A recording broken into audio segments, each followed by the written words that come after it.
Once upon a time in a faraway kingdom, there lived a young woman named Ella. Now Ella wasn't your ordinary girl. No sorry, she was as kind-hearted as they come. One day, while strolling through the marketplace, she chanced upon an old, battered shoe. And you won't believe what happened next. If you guessed that this was just any shoe, well, you'd be wrong as wrong can be. For it was none other than the lost shoe of the princess. The very same princess who had captured the eye of the prince at the royal ball. Now, you might be wondering, what was a simple country girl like Ella doing at the royal ball? Well, let me tell you, Ella wasn't any ordinary country girl. Oh no, she was the daughter of a wealthy merchant, known throughout the land for her grace and kindness. See, Ella had a heart as big as the sun and a spirit as bright as the stars.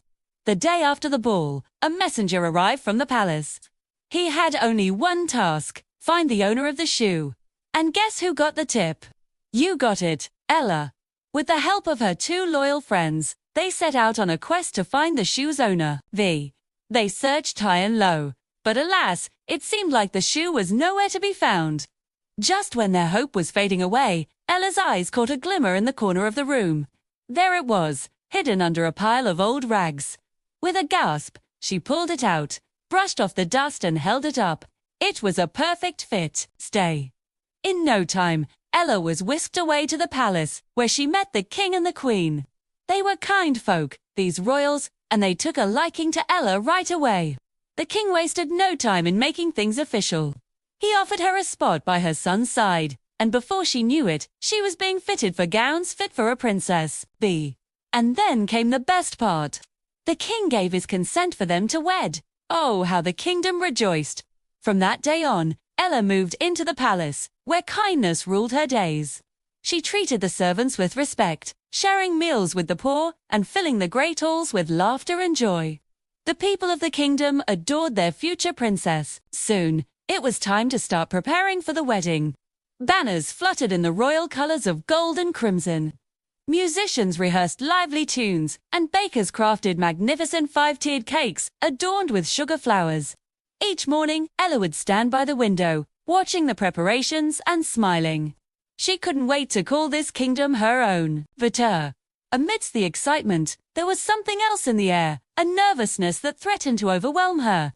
You see, Ella was about to marry a man she didn't know very well.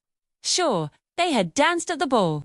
But that was before she became Princess Ella, and now the thought of becoming the bride of the prince, it both thrilled and terrified her. One day, as she sat in her room, lost in thought, an idea struck her. Why not invite the servants to share in her special moment? From that day forward, she insisted on having the servants join her for dinner every night. They ate together, they laughed together, and they shared stories of their lives. Ella even helped the servants with their problems, offering words of comfort and solutions to their issues. As the wedding day approached, the kingdom buzzed with activity. Merchants put up elaborate tents, displaying the finest fabrics, jewels and flowers.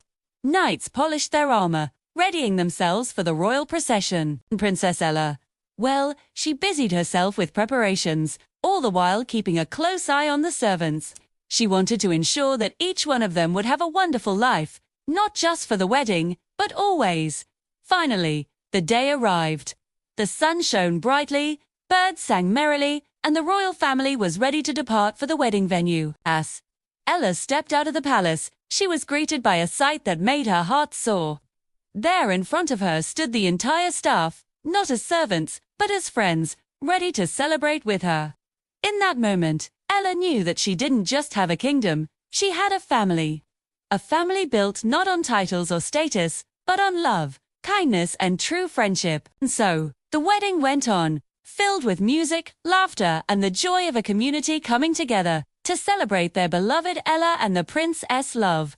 From that day forward, the prince and princess ruled the kingdom with kindness and love. They worked together to make the lives of their people better, always remembering the importance of humility, friendship, and treating everyone with respect and dignity.